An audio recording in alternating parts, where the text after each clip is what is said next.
Panama leaks منظر عام پر آنے کے بعد مشکلات کا شکار وزیر اعظم میاں محمد نواز شریف کی ایک بہت ہی طویل عرصے سے جس ملاقات کا انتظار کیا جا رہا تھا، آج اس ملاقات کا اہتمام ہوا۔ وزیر اعظم نواز شریف نے آرمی چیف جنرل رحیل شریف سے ملاقات کی۔ یہ ملاقات عملی طور پر آن دی ریکارڈ ملاقات جو ہے یہ 5 ماہ کے بعد ہوئی ہے، جبکہ پرائم منسٹر اور آرمی چیف مختلف مواقع پر مختلف اجلاسوں میں تو شریک رہے، لیکن ملاقات جو تھی وہ کافی ماہ کے بعد یہ آن ریکارڈ سامنے آئی ہے۔ ملاقات میں چوہے نثار علی خان بھی شریک تھے اور شہباز شریف بھی اس میں شریک تھے، DGI بھی شریک تھے۔ یہ ملاقات پاناما لیکس آنے کے بعد اور خاص طور پر پنجاب میں آپریشن جو ہونے جا رہا تھا اس حوالے سے بہت ہی اہم ہے۔ کہا یہ جا رہا ہے کہ پنجاب میں 152 افراد کی فہرست ہے جن کے خلاف آپریشن کیا جانا جو ہے وہ آرمی اسٹیبلشمنٹ ضروری سمجھتی ہے، جبکہ شاید وزیر اعظم کو ان گرفتاریوں پر کے حوالے سے تحفظات ہیں، اور شاید وہ اس آپریشن کو بالکل اسی طرح نہیں چاہتے جس طرح سندھ میں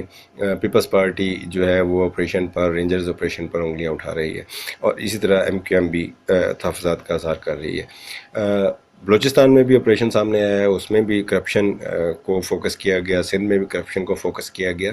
اور کرمنلٹی جو ہے اس کو فوکس کیا گیا، اور دہشت گردی کے ساتھ جو چیزیں جڑی ہوئی ہیں یہ ایک چین ہے کرمنلز کی، سہولت کاروں کی، جو گہری ہوتی ہوئی سیاستدانوں تک بھی پہنچ رہی ہے، اور ٹیرر فائنانسنگ کے حوالے سے بھی معاملات اسی طرح سیاستدانوں کے ساتھ ان کی کڑیاں ملتی نظر آتی ہیں۔ اور پنجاب میں بھی کہا جا رہا ہے کہ 152 افراد میں بہت سے سیاستدان ہیں بھی شامل ہیں جن کو گرفتاری کے حوالے سے حکومت اور اسٹیٹ اسٹیبلشمنٹ کے درمیان تناؤ چل رہا ہے۔ دوسری طرف پاناما لیکس کے حوالے آنے کے بعد اپوزیشن کا خاص طور پر وزیر اعظم پر دباؤ ہے کہ وہ اس حوالے سے اپنی پوزیشن کلیئر کرے۔ وزیر اعظم نے ایک انکوائری کمیشن بنانے کا وعدہ کیا تھا قوم سے خطاب میں، اور انہوں نے چیف جسٹس آف پاکستان کو ایک خط لکھ دیا تھا، مگر چیف جسٹس آف پاکستان کی طرف سے اس خط کے جواب میں کوئی ابھی تک ایکشن سامنے نہیں آیا۔ شاید چیف جسٹس آف پاکستان بھی اس معاملے کو جو دیگر معاملات کے ساتھ جڑے ہوئے دیکھ رہے ہیں، اور وہ بھی انتظار میں ہے کہ پولیٹیکل پارٹیز اپنے حوالے سے اگر خود ہی کوئی ڈیسیژن کر لیں، کوئی TROs پر فیصلہ کر لیں، یا جو فوج اور حکومت کے درمیان ایک سلسلہ نظر آ رہا ہے تناؤ کا، وہ اگر خود سے ختم ہو جائے تو یہ زیادہ بہتر ہوگا ان کے لیے بھی کوئی فیصلہ لینا۔ تاہم ابھی چیزیں کافی ایک اس میں تناؤ میں ہیں، اور کنفیوژن بھی اپنی جگہ موجود ہے۔ دیکھنا یہ ہے کہ اس سارے مرحلے میں سب سے زیادہ جو آواز ہے وہ عمران خان کی ہے، اور وہ عمران خان کی PTI جو ہے وہ پنجاب اسمبلی کے سامنے دھرنے شروع کر چکی ہے، اور ان کا اعلان جو ہے وہ رائمنڈ کا محاصرہ کرنا اور وہاں دھرنا دینا ہے۔ دیکھنا یہ ہے کہ جب جوڈیشل کمیشن کی بات ہو رہی تھی انتخابات 2013 کے حوالے سے، عمران خان نے جو دھرنا دیا تھا، تو اس وقت جنرل رحیل شریف آرمی چیف نے بہت اہم رول پلے کیا تھا، اور پرائم منسٹر کو بچا دیا تھا، کیونکہ انہوں نے عمران خان کا یہ مطالبہ جب ان سے ملاقات ہوئی ماننے سے انکار کر دیا تھا کہ پرائم منسٹر کو ان کے عہدے سے ہٹایا جائے گا۔ آرمی جو ہے خاص طور پر پاکستان کی اکانومی کو جو ہے وہ بہت فوکس کیے ہوئے ہے، اور کراچی آپریشن بھی اسی اکنامک ایکٹیویٹی کی بحالی، اور جو کرمنلز ہیں، بطاخور ہیں، یا ٹیرر فائنینسنگ کے لیے جو وارداتیں ہو رہی تھیں اس کو روکنے کے لیے آرمی چیف نے یہ آپریشن کیا تھا۔ 1 سال گزر گیا اس بات کو بھی، اور نتیجے میں جو میاں نواز شریف کی گورنمنٹ کو جو جنرل رحیل شریف نے ایک توثیق دی تھی دھرنے کے الیکشن انتخابات کی تحقیقات کے دھرنے کے دوران، اس کا کوئی نتائج جو ہیں وہ پازیٹیو سامنے نہیں آئے ہیں۔ میاں نواز شریف کی گورنمنٹ جو ہے وہ بہت سے موضوع پر ناکامیوں کا سامنا ہے، اور وہ ناکامیاں جو ہے وہ فوج کے لیے بہت اہمیت رکھتی ہیں، خاص طور پر جو امریکہ سے دہشت گردی کے حوالے سے گرانٹ کا معاملہ تھا، اسی طرح اکوپمنٹ، فوجی اسلحہ لینے کا معاملہ تھا، F-16 کا معاملہ تھا، اور پھر جو گرفتاریاں ہوئی ہیں ٹیرر فنانسنگ کے حوالے سے، اس میں سیاسی جماعتیں جو ہیں وہ ایک ہرڈل کریٹ کر رہی ہیں۔ پھر جو ایک اکنامک ایکٹیویٹی کو بحال کرنے کا ایجنڈا ہے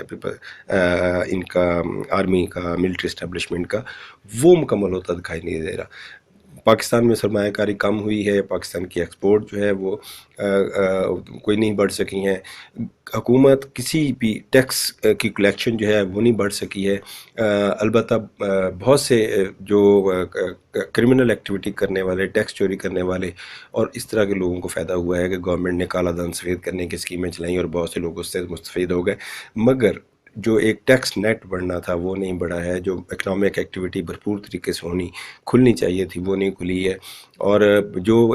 اس کی رکاوٹ جو ہے وہ آ کر حکومت کی طرف سے ڈالی جا رہی ہے، سیاستدانوں کی طرف سے ڈالی جا رہی ہے۔